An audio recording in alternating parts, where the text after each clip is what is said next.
Gold, trusted gold buyers. మీరు తాకట్టు పెట్టిన బంగారాన్ని విడిపించి ఈ రోజు ఉన్న మార్కెట్ ధరకు కొనబడను.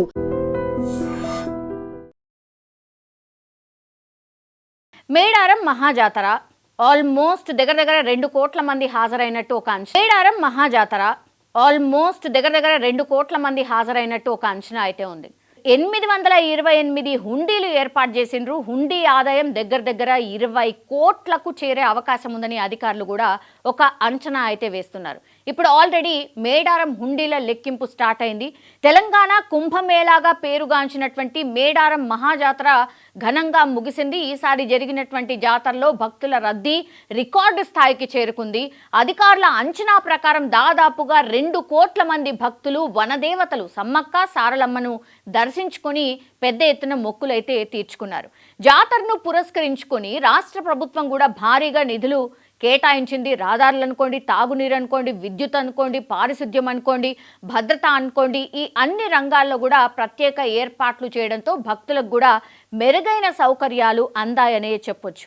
మేడారం జాతరకు విచ్చేసినటువంటి భక్తులు అమ్మవార్లకు చీరె, సారె, బెల్లం, పసుపు, కుంకుమ, ఒడుబియ్యం సమర్పించడము ఆనవాయితీగా వస్తోంది. వీటితో పాటు కూడా చాలామంది మొక్కుల్లో భాగంగా బంగారం సమర్పించిండ్రు, వెండి సమర్పించిండ్రు, అట్లాగే నగదు రూపంలో అంటే డబ్బుల రూపంలో కూడా చాలా పెద్ద ఎత్తున అమ్మవార్లకు కానుకల రూపంలో సమర్పించారు. సో ఈసారి భక్తుల సంఖ్య భారీగా ఉంది కాబట్టి ప్రభుత్వం కూడా హుండీల సంఖ్యను పెంచేసింది. గత జాతరలో 540 హుండీలు ఏర్పాటు చేసిండ్రు. ఈసారి ఏకంగా దాన్ని 828 హుండీలను ఏర్పాటు చేసిరు అక్కడ. దీంతో హుండీ ఆదాయం గణనీయంగా పెరిగే అవకాశాలైతే స్పష్టంగా కనిపిస్తున్నాయి. జాతరకు సంబంధించినటువంటి హుండీలన్నింటినీ ప్రస్తుతం ఇప్పుడు హన్మకొండలోని టీటీడీ కళ్యాణ మండపానికి తరలించి కట్టుదిట్టమైన భద్రత మధ్య లెక్కింపు స్టార్ట్ చేశారు. దేవాదాయ శాఖ మంత్రి కొండా సురేఖ స్వయంగా హుండీ లెక్కింపును స్టార్ట్ చేసిర్రు. మొత్తంగా కూడా ప్రక్రియ అధికారుల పర్యవేక్షణలో పారదర్శకంగా కొనసాగుతుంది అని ఆమె చెప్పే ప్రయత్నం కూడా చేశారు. ఆనవాయితీ ప్రకారం అయితే వచ్చిన ఆదాయంలో 33% వాటాను మేడారం పూజార్లకు అందజేస్తామని ఆమె స్పష్టంగా చెప్పినటువంటి మాట. సో లెక్కింపు ప్రక్రియలో 200 మంది దేవాదాయ శాఖ సిబ్బంది పాల్గొంటున్నారు. 300 మంది సేవా సమితి వాలంటీర్లు ప్రస్తుతం అయితే లెక్కింపు కార్యక్రమాల్లో పాల్గొంటున్నారు. భద్రత కోసం 20 సీసీ కెమెరాలు ఏర్పాటు చేశారు. కౌంటింగ్ కేంద్రంలో సెల్ ఫోన్లను అనుమతి ఇవ్వట్లేదు. కఠిన నిబంధనలు అక్కడ స్ట్రిక్ట్గా అమలవుతున్న పరిస్థితి. నగదును ముందుగా డినామినేషన్ల ప్రకారంగా కట్టలు కడుతూ ఉన్నారు. తర్వాత కౌంటింగ్ యంత్రాల ద్వారా లెక్కిస్తూ ఉన్నారు.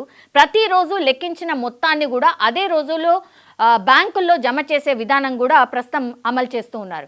హుండీల సంఖ్య ఎక్కువగా ఉంది కాబట్టి పూర్తి లెక్కింపుకు దాదాపుగా 10 రోజుల సమయం పడుతుంది. నిన్న స్టార్ట్ అయింది కాబట్టి ఇంకా ఒక 7-8 రోజులు కొనసాగే అవకాశం ఉంది. గత జాతరల ఆదాయాన్ని పరిశీలిస్తే ప్రతిసారి అంటే ఏమంటారు వృద్ధి కనిపిస్తోంది.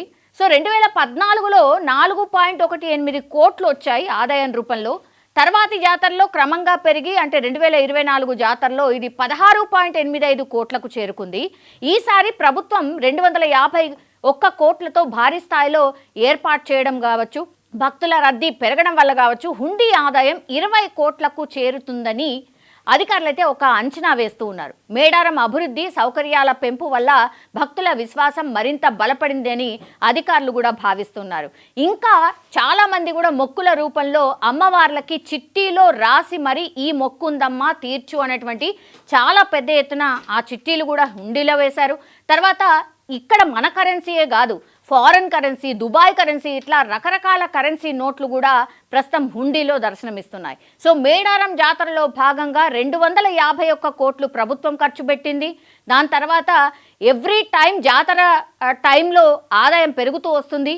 ఈసారి మాత్రం 20 కోట్ల పై మాటే జాతరల ఆదాయం ఉండొచ్చు అని ఒక ఎక్స్పెక్టేషన్ అయింది ఉంది.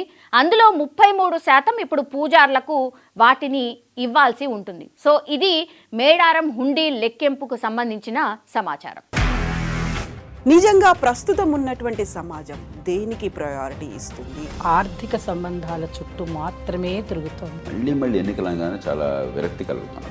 మంచి అనిపిస్తుంది కదా, లేడీస్ కూడా ఛాలెంజింగ్ జాబ్స్ చేసినప్పుడు చాలా బాగుంటది. ట్రాఫిక్ అసిస్టెంట్స్ గా నియమించిన ట్రాన్స్జెండర్స్ అందరితో సాల్యూట్ చేయించుకుంటున్నారు. ఫుడ్ డెలివరీ ఇవ్వటానికి వెళ్ళినటువంటి డెలివరీ బాయ్ అనిల్ పై కళ్ళ ముందు పిల్లల్ని కొట్టి